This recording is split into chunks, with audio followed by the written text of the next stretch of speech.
राज्य दृष्टिमा देशभित्र दूरी हुँदैन। नमस्कार, म धीरज बस्नेत।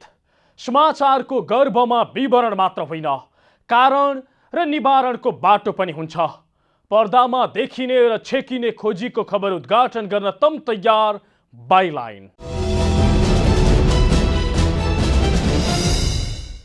दर्शक वृन्द, हैरानी र शास्तिको अर्को नाम हो माया सरकारी अड्डा, अर्थात् मालपोत र यातायात कार्यालय, जहाँ जनताले घुस नखुवाई कर समेत तिर्न सक्दैनन्। घण्टौंको लाइनमा नबसी टोकन समेत भेट्दैनन्। जुन कार्यालय कर्मचारीले होइन, दलालले चलाउँछन् र उनीहरूकै इसारामा कर्मचारी नाच्छन्। काम लिएर सेवाग्राही कर्मचारी समक्ष पुगे कैयौं दिनसम्म काम बन्दैन र अल्झिरहनु पर्छ। तर दलाल भाठौँ पुगे छिनभरमा सब काम तमाम हुन्छ र फाइल नपुगे पनि चुड्कीका भरमा काम सकिन्छ। हो, यही सरकारी अड्डालाई भनिन्छ माया कार्यालय। आज हामी कार्यक्रममा माया सरकारी अड्डाको अर्थात् यातायात कार्यालयमा देखिएको बेथिति जस्ताको तस्तै देखाउँदैछौँ, जहाँ दलालले कर्मचारीका लागि खुल्लम खुल्ला घुस माग्छन्। यति नभए कर्मचारीले कामै गर्न मान्दैनन् भन्दै बार्गेनिङ गर्छन् र पुरै कार्यालय कब्जामा लिन्छन्। सेवाग्राही उनीहरूको शरणमा नपरे काम नै गर्न नसक्ने अवस्था बनाउँछन्।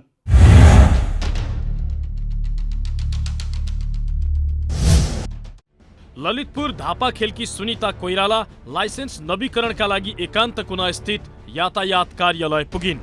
बिहानको 11 बजेतिर कार्यालय पुगेकी सुनिता लाइसेन्स नवीकरणकै लागि भनेर 3 पटक यातायात कार्यालय धाएपछि बल्ल उनले टोकन हात पारेकी थिइन्। टोकन हात परेपछि पनि सोही दिन उनको काम सकिने सम्भावना कमै थियो। आजै काम सकिएला त भन्ने आशंका पनि उनको मनमा चलिरहेको थियो। एकचोटि होइन, यो दोस्रो तेस्रो चोटि भइसक्यो यहाँको है। र अनि लाइनमा उभिँदा अब अहिले पनि आज पनि मलाई आश छैन हामीले पाउँछौँ भन्ने आश छैन। गर्दा गर्दै अब अर्को दिन आउने भनेको कहिले, फेरि सधैँ त अब काम छोडेर आउनु पनि गाह्रो हुन्छ होइन। दोलखाका सन्त बहादुर मगर पनि बिहान 10 बजे नै सोही यातायात कार्यालय पुगेका थिए। उनले पनि मुस्किलले 3 बजे टोकन पाए। यसअघि पनि यातायात कार्यालय आइपुगेका उनी कार्यालयको गेट बाहिर सर्भरमा आएको समस्याका कारण सेवा प्रभाव बन्द गरिएको सूचना टाँसिएको देखेपछि फर्किएका थिए।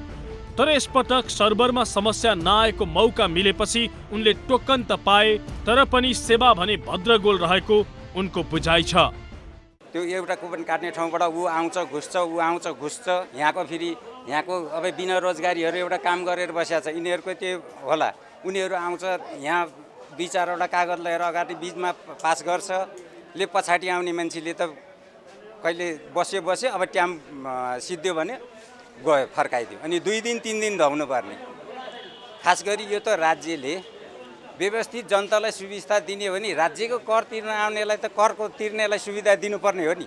एकान्त कुनामा मात्रै होइन, अन्यत्रको यातायात कार्यालयमा पनि अवस्था उस्तै भद्रगोल र सजाय दिने प्रवृत्तिको छ। यातायात व्यवस्था कार्यालय सानो भर्याङमा कार्यालय खुल्ने समयभन्दा 5 घण्टा अगाडिदेखि नै, अर्थात् बिहान 5 बजेदेखि नै सेवाग्राहीको लाइन लाग्न सुरु हुन्छ।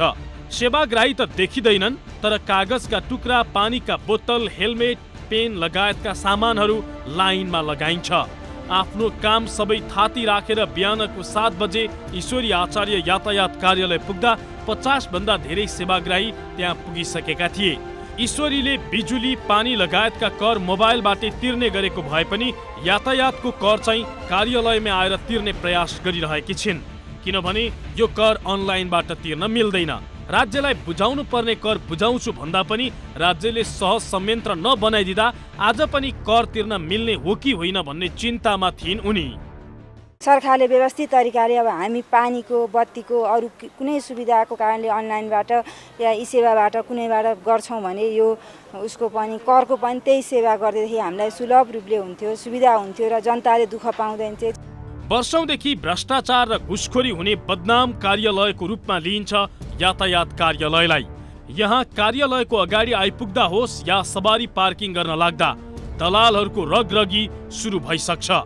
कार्यालयको वरिपरि रहेका लेखापढी व्यवसायी बताउने यातायातका काम गर्ने दलालहरूले काम गरिदिन्छु भन्दै बार्गेनिङ सुरु गरिसकेका हुन्छन्। दलालबाटै बार्गेनिङ हुने भएपछि कर्मचारीलाई टाउको दुखाइको विषय पनि हुने भएन। फास्ट ट्र्याकबाट दलालहरू मार्फत आएको काम गरिदिए बापत कमिसन आउने भएपछि चुपचाप छिटो छिटो काम सकाइदिन्छन् यातायातका कर्मचारी पनि। बाहिर लाइनमा सयौं सेवाग्राही बसेको भए पनि दलाल मार्फत आएको काम भने छिटो छिटो गरिदिन्छन् उनीहरू, किनभने दिनभरि गरेको कामको हिसाब किताब साँझ गरिन्छ र खल्ती भरिन्छ कर्मचारीहरूको। कार्यालयको गेटमै छिटो लाइसेन्स निकालिदिन्छु, लाइन बस्नु पर्दैन, लिखित र ट्रायलमा पास गराइदिन्छु भन्ने दलालहरूको ताना तानमा पर्छन् सेवाग्राही।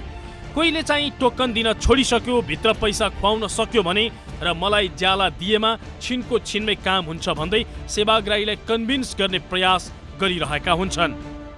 यातायात कार्यालयमा वर्षौंदेखि जड बन्दै आएको समस्या हो बिचौलियाको रगरग र घुसखोरीको सेटिङ, जसले गर्दाखेरि सेवाग्राहीहरू कार्यालयको गेटबाट भित्र छिर्नु अगावै ठगिँदै आएका छन्। तिनै कर्मचारीहरूले तिनै बिचौलियासँग सेटिङ गर्छन्, जुन कर्मचारीहरू राष्ट्रको सेवा गर्ने कसम खाएर सेवा सुरु गरेका छन्। यसरी दलालदेखि कर्मचारीको सेटिङका कारण निश्चित रकममा काम गरिदिने भएपछि विलासिता चाहने सेवाग्राही पनि दलालको शर्तमा राजी हुन्छन्। जताततै सलबलाएका दलालले कर्मचारीसँग गरेको सेटिङ र सेवाग्राहीसँग गरेको बार्गेनिङबाट अन्य सेवाग्राही आजित बनिसकेका छन्। कमिसन पाउने भएपछि बिचौलियाको काम गर्न लालायित हुने यातायातका कर्मचारीहरू इमान्दारपूर्वक लाइनमा बसेका सेवाग्राहीको काम गर्न भने अनेकन बहाना बनाएर ढिलो गर्छन्। अरू सबै काम सकियो, मात्र हस्ताक्षर गर्न बाँकी छ भने पनि खाजा खाने समय भयो, अब 1 घण्टापछि आउनु भन्न भ्याउँछन्, जबकि एउटा कागजको खोस्टोमा हस्ताक्षर गर्न लाग्ने समय भनेको मात्रै 10 सेकेन्ड हो।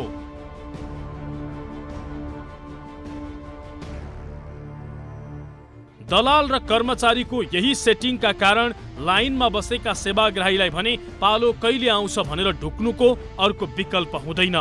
उपत्यका बाहिरबाट आएका सेवाग्राहीलाई त झनै दोहोरो समस्या छ।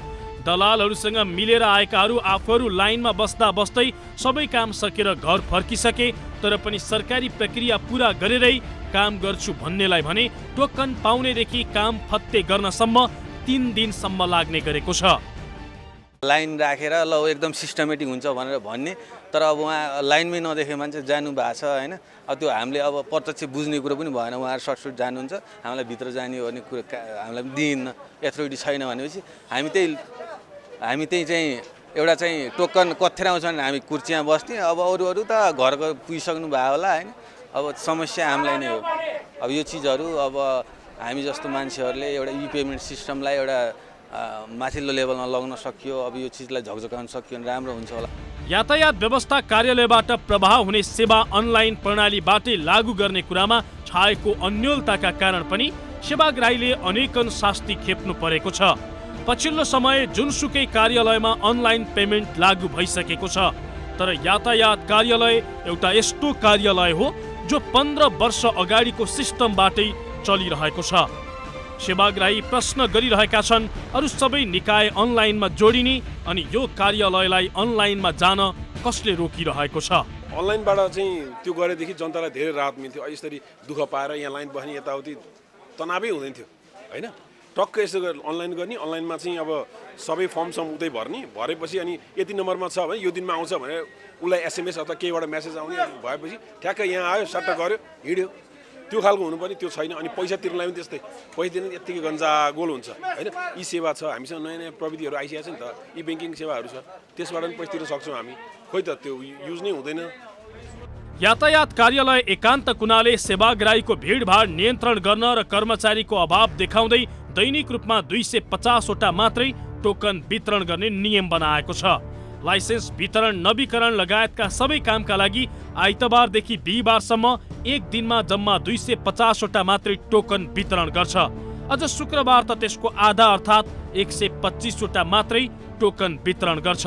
तर यातायात कार्यालयको एक शुक्रबारकै दिनको 12 बजेको यो दृश्य हेर्नुहोस्, के यहाँ 125 जना मात्रै सेवाग्राही छन् त?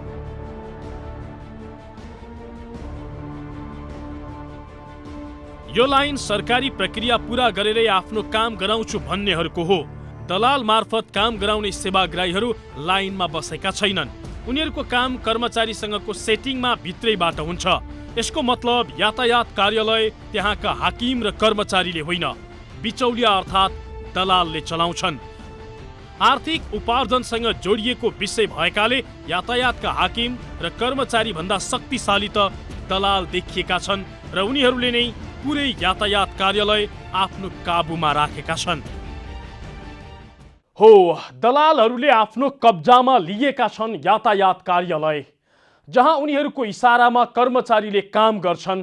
कर्मचारीका लागि उनीहरूले खुल्लम खुल्ला घुस माग्छन् र कागजमा दलाल निषेध लेखेर बसेका यातायातका हाकिमहरू यिनै दलालको संरक्षण गर्छन्। हाकिमले दलालको संरक्षण कसरी गर्दै आएका छन् त देखाउनेछौँ, तर एकैछिनको विश्रामपछि। दर्शक वृन्द, आज हामी बाइलाइनमा यातायात कार्यालयमा दलालहरूले कर्मचारीका लागि लिने गरेको खुल्लम खुल्ला घुस र उनीहरूको दादागिरी देखाइराखेका छौँ। पछिल्लो समय घुस लिने तरिका बदलेका छन् कर्मचारीहरूले। पहिला सेवाग्राहीसँग सिधै घुस माग्ने गरेका उनीहरूले आजकल कार्यालय बाहिर रहेका दलालहरूलाई प्रयोग गर्ने गरेका छन् र उनीहरू मार्फत नै घुस लेनदेन गर्ने गरेका छन्। त्यसैले यस्ता दलालले लिएर गएका काम चुड्कीका भरमा गरिदिन्छन् कर्मचारीहरू, कागज नपुगे पनि। आफूलाई मालामाल बनाइदिने यस्ता दलालहरूलाई यातायातका हाकिमहरूले पूर्ण रूपमा संरक्षण गर्दै आएका छन्।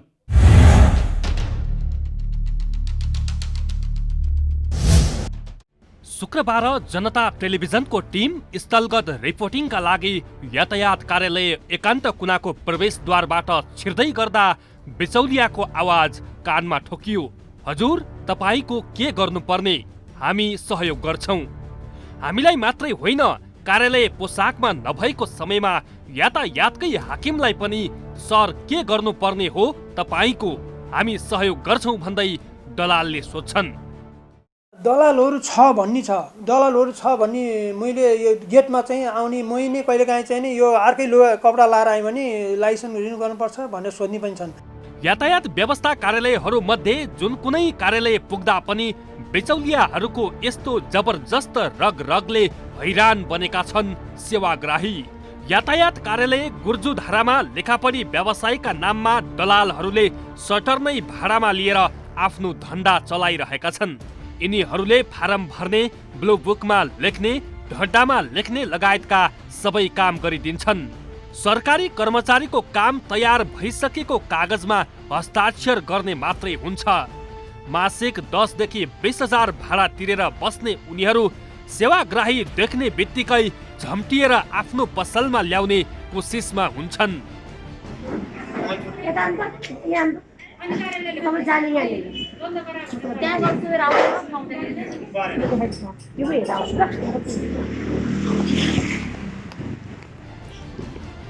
कोरोना महामारीका कारण जारी लकडाउन पछि लाइसेन्स वितरण र नवीकरण मात्रै गरिरहेको एकान्त कुना कार्यालयले यही पुस 20 गतेबाट नयाँ दर्ता सेवा पनि सुचारू गर्यो। लामो समयपछि कार्यालय खुलेकाले सेवाग्राहीको चाप उत्तिकै बढेसँगै खुलम खुल्ला घुस लेनदेनका दृश्य छरपष्टै देखिन्छन्। केही दलालहरू सेवाग्राहीलाई हैरान बनाउँदै कागजपत्र बोकेर भित्र बाहिर गरिरहेका हुन्छन्। घण्टौंदेखि टोकन लिनकै लागि भोक प्यास नभनी लाइनमा उभिएका सेवाग्राहीलाई उछिन्दै बिचौलियाहरू बेरोकटोक टोकन बिनै सरासर भित्र जान्छन् र काम गराउँछन्।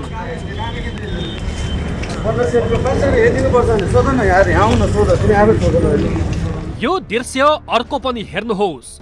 लाइसेन्स नवीकरण फाँटमा रहेका सरोज आचार्यलाई काम गरे बापत 1000 रुपियाँ दिनुपर्ने भन्दै सेवाग्राही संघको खुलम खुल्ला बार्गेनिङ गर्दै थिइन् यी बिचौलिया महिला। बिना संकोच, बिना हिचकिचाहट, बस निर्धक्क अतिरिक्त रकमको माग। यो दृश्य हेर्नुहोस्।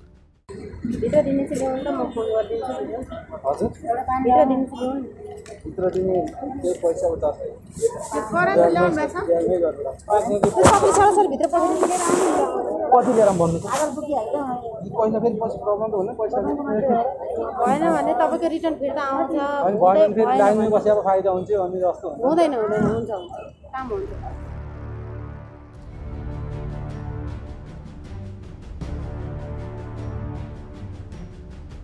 नभन्दै यी सेवाग्राहीले ती महिला बिचौलियाले भने झैं सरोज नाम गरेको यी कर्मचारीसँग फास्ट ट्र्याकबाट काम गराए, जबकि उनी भन्दा घण्टौं अगाडि आएका सेवाग्राहीहरू लाइनमै टोकनकै प्रतीक्षामा थिए।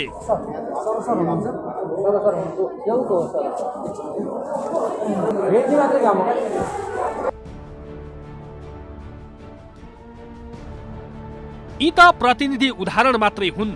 यहाँ थरी थरीका बिचौलियाले नयाँ नयाँ शैलीबाट धन्दा चलाइरहेका छन् र दिन 2 गुणा रात 4 गुणा मालामाल बनिरहेका छन् दलाल र कर्मचारीहरू। कर्मचारीहरूसँगको सेटिङमा दलालले बिना टोकन काम गर्दै गरेको केही दृश्य र प्रमाण लिएर हामी एकान्त कुनाका हाकिमलाई भेट्न पुग्यौं। बिचौलिया र यातायातकै कर्मचारी सरोज आचार्यको सेटिङमा घुस लिएर काम गराएको प्रमाण देखायौं। सुरुमा त यी हाकिमले आफ्नै कर्मचारी चिनेनन्। यो हेर्नुहोस्। नाम भन्नुहोस् त मलाई उहाँको। म त चिन्दिनँ त उहाँ त यो के अरे तपाईँको भित्र फाटको कर्मचारी हुनुहुन्छ उहाँ। यिनले मैले चस्मै लाउनु पर्ने अवस्था आयो त। हजुरको यो कर्मचारीले पैसा लिएर दलालको हातबाट पैसा लिएर कुनै सेवाग्राहीलाई अरू सेवाग्राहीलाई बाहिर लाइनमा राखेर उहाँले भित्रबाट काम गरिराख्नु भएको छ। उहाँलाई के कारबाही हुन्छ क्यामेरामा भनिदिनुहोस् जनतालाई। अब उहाँलाई पहिला म स्पष्टीकरण दिन्छु।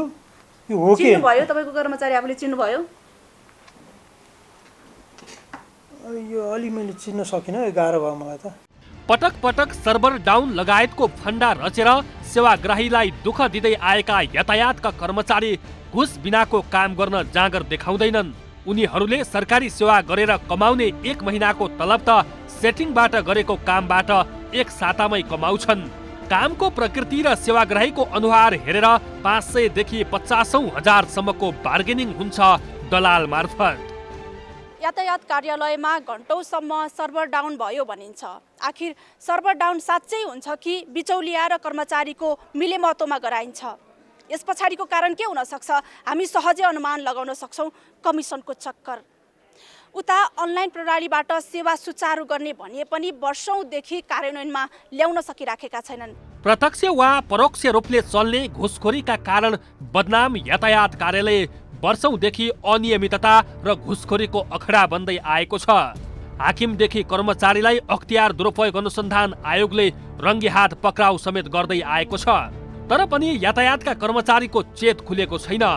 हामीले प्रमाण नै उपलब्ध गराउँदा समेत कर्मचारी घुस लिएको कुरा स्वीकार्दैनन्। यातायात कार्यालय एकान्त कुनाका यी कर्मचारी सरोज आचार्य हामीले प्रमाण देखाएपछि थरथर काँपे, एकछिन त बोल्नै सकेनन्। अन्तिममा बोले आजसम्म कसैको 2 पैसा लिएको छैन। सरकारले दिएको तलब किन खाने? कोहीसित पनि त्यसरी गर्दै गर्दैन सर।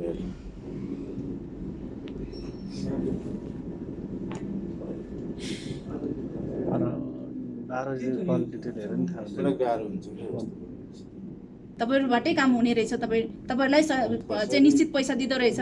1000 रुपियाँ ल्याएछ भने 500 रुपियाँ तपाईँको खल्तीमा आउँदो रहेछ। नै म त्यसरी कसैसित म चाहिँ गर्दिनँ पनि, मेरो नाम लिएर गरेको। हामीले सेवाग्राहीसँग दलालले रकम लिएको र टोकन बिना नै खुरुखुरु काम गरेको सप्रमाण देखायौं। त्यो दलालसँग कुनै सम्बन्ध थिएन, 1 रुपियाँ पाउने थिएनन् भने लाइन मिचेर यी कर्मचारीले दलालको काम किन गरे? तर कर्मचारीको यस्तो हरकतमा यातायातका हाकिम भने उल्टै बचाउ गर्छन्। मलाई पनि प्राप्त होस् डाटा भने मतलब अहिले जुन थोरै क्लिप मात्रै देखायो भन्नु भने अझ त्यसको हिसाब त बढी पनि होला नि त।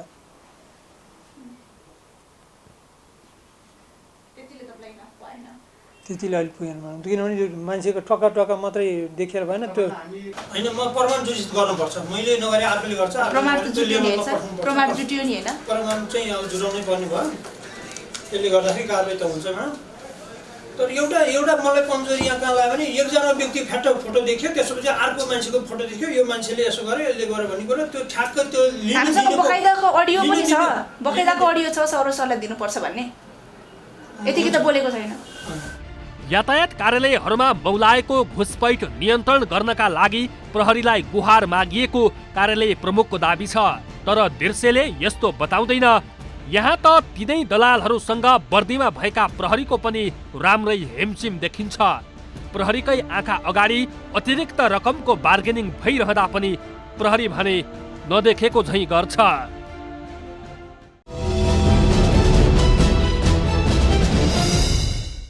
दर्शक वृन्द, आज हामी बाइलाइनमा दलालहरूले यातायात कार्यालय कसरी चलाउँछन् र हाकिमहरूले दलालको कसरी संरक्षण गर्दै आएका छन् त्यो देखाइराखेका छौँ।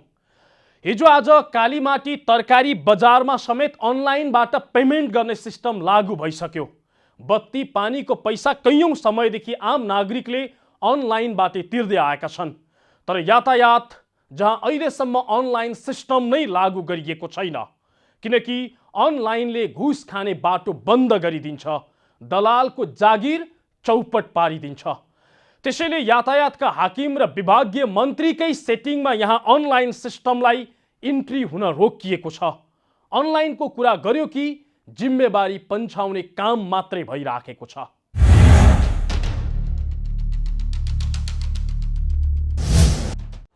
यातायात व्यवस्था विभागका अनुसार देशभर 35 लाख सवारी साधन दर्ता भएका छन्।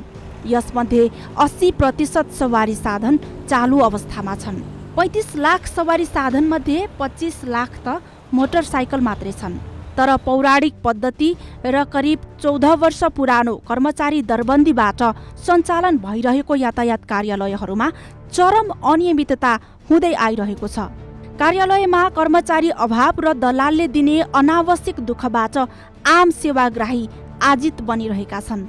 प्रत्येक दिन नयाँ दर्ता, नवीकरण र राजस्व बुझाउन ठूला यातायात कार्यालयहरूमा 500 को हाराहारीमा सेवाग्राही पुग्ने गर्छन्। तर यातायातमा कुन हदसम्मको हैरानी बेहोर्नुपर्छ भन्ने कुरा त्यहाँ सेवा लिन पुग्ने जो कोहीलाई थाहा छ। सरकारले सबै कार्यालयहरूमा पारदर्शी सेवा दिएको दाबी गरे पनि सामान्य सेवाग्राहीले सहज रूपमा सेवा पाउन सक्ने अवस्था छैन। यातायात कार्यालयहरूमा यातायात व्यवस्था कार्यालयका सेवाग्राहीले बिचौलियाका कारण सेवा लिन सकस हुने गरेको भन्दै यातायातका सबै सेवा अनलाइन प्रणालीमा लानुपर्ने आवाज उठ्दै आएको छ। बागमती प्रदेश भौतिक पूर्वाधार विकास मन्त्रालयका प्रशासन योजना तथा अनुगमन महाशाखाका प्रमुख नेत्रप्रसाद भट्टराईले अनलाइन प्रणालीमा लैजानका लागि तयारी गरे पनि मन्त्रालयबाटै निर्णय हुन नसकेको जानकारी दिए। मन्त्रालयमा चाहिँ मन्त्रालयबाट निर्णय गरेर मन्त्रालयले खरिद प्रक्रिया अगाडि बढाएर मन्त्रालयले सबै कुरा चाहिँ हामीलाई चाहिँ त्यसको सफ्टवेयर बनाइदिएपछि हामीले कार्यान्वयन गर्ने हो। किनभने हाम्रो अफिस मात्र होइन कि यो चाहिँ ट्याक्स तिर्ने सबै यातायात कार्यालयहरूको एकद्वार प्रणालीबाट गर्न हाम्रो चाहिँ भौतिक पूर्वाधार विकास मन्त्रालय बागमती प्रदेश हेटौँडालाई बनाइदिनु पर्ने हुन्छ सफ्टवेयर सबैले दिनुपर्ने। हजुर, यसका लागि मन्त्रालयले खरिद प्रक्रिया अन्य कुरा अगाडि बढाउनु मन्त्रालयले हो। हामीले यहाँबाट चाहिँ एकदम प्रेसर गरेर र हामीले टिप्पणी लेखेर यसरी जाउँ भनेर सुझाव दिएर पठाएका छौँ। भ्रष्टाचार र घुसखोरीमा बदनाम मध्ये एक यातायात कार्यालय नै हो। तर यही घुसखोरीलाई नियन्त्रणका लागि कोसे ढुङ्गा बन्न सक्ने प्रविधि हो अनलाइन प्रणाली। तर यातायातका रेकर्ड डिजिटल नबन्दा यातायात कार्यालयका सबै सेवा प्रवाह अनलाइन प्रणालीबाटै गर्ने कुरा अझै अन्योलमै छ। यी ढड्डाहरू फाइलहरूको काम चाहिँ डिजिटलमा जाने भन्ने कुरा चाहिँ 1-2 वर्षको, जस्तो यो वर्ष अध्ययन प्रतिवेदन बुझायो भने अर्को वर्ष सायद सफ्टवेयर डेभलपमेन्टको लागि चाहिँ त्यतातिर काम सुरु होला। नेक्स्ट इयरसम्ममा यिनीहरू चाहिँ अनलाइनमा जान्छन् र अनलाइन पेमेन्टको काम मोस्ट प्रोबेबली यो पेमेन्टको कार्यविधि बनेर सकेर यो पास भयो भने त्यसपछि सुरु हुन्छ। यातायात व्यवस्था विभाग भने कार्यालयलाई कसरी व्यवस्थापन गर्ने भन्ने विषय कार्यालय र प्रदेश अन्तर्गत भौतिक पूर्वाधार विकास मन्त्रालयले सोच्नुपर्ने बताउँछन्। त्यस्तै प्रदेशगत रूपमा छुट्टै सर्भर बनाएर 7 प्रदेशको छुट्टा छुट्टै क्लस्टर बनाउने तयारी गरिरहेको र अब छिट्टै यो समस्या हट्ने यातायात व्यवस्था विभागका महानिर्देशक गोगन हमालको दाबी छ। हामी एक्सनमा गइसकेका छौँ। अहिले छलफल होइन कि एक्सनमै हामी गइसकेका छौँ। बागमती प्रदेशले भिआरएसको नयाँ प्रणाली सिस्टम लागू गर्ने ई पेमेन्ट सिस्टम लागू गर्ने भनेर उनीहरू काममै गइसकेका छन्। त्यो 1-2 महिनामै त्यो चाहिँ एक्सनमै आउँछ र हामी यो जुन चाहिँ सर्भरको क्षमता बढाउने भने भिआरएसको त्यो पनि हामीले एक्सनमा गइसकेका छौँ। अब यो काम हुनलाई 1-2 महिना टाइम लाग्ने मात्रै हो, एक्सनमा गइसकेको विषय छ। हो, यातायातका हाकिमहरू यस कारण पनि अनलाइनमा जान रुचि राख्दैनन् कि अनलाइनमा गए आफ्नो सम्पूर्ण अतिरिक्त दाना पानी रोकिनेछ, मालदार अड्डाको छवि मेटिनेछ र दलालहरूको बिगबिगी बन्द हुनेछ। त्यसैले आम नागरिकको कैयौँ गुणा दुःख घट्ने अनलाइन प्रविधिमा उनीहरूको खासै रुचि छैन र अनेकन बहाना बनाएर दलाल र कर्मचारी मालामाल भइराखेका छन्, खुल्लम खुल्ला घुस असुली चलाइराखेका छन्। राजनीतिक तमासा देखाउँदै आएको सरकार सञ्चालकहरूलाई सायद जनताको यो दुःख र कर्मचारीका यस्ता हरकतको थोरै पनि मतलब छैन र मन पोलेको छैन। सायद पोल्थ्यो भने यस्ता हरकत उहिले नै बन्द हुने थिए। हौस् त, आजलाई यातायात कार्यालयमा चल्ने गरेको खुल्लम खुल्ला घुस लेनदेन र हाकिमले गर्ने गरेको दलालको संरक्षणको प्रसङ्ग यति नै। मुलुकको माटो जहाँ छोए पनि राष्ट्र एकैचोटि जागरुक हुन्छ। यो दूरीविहीन आचरण नै समाचारको मूलधार बाइलाइन अर्थात् जिम्मेवार पत्रकारिता। नमस्कार।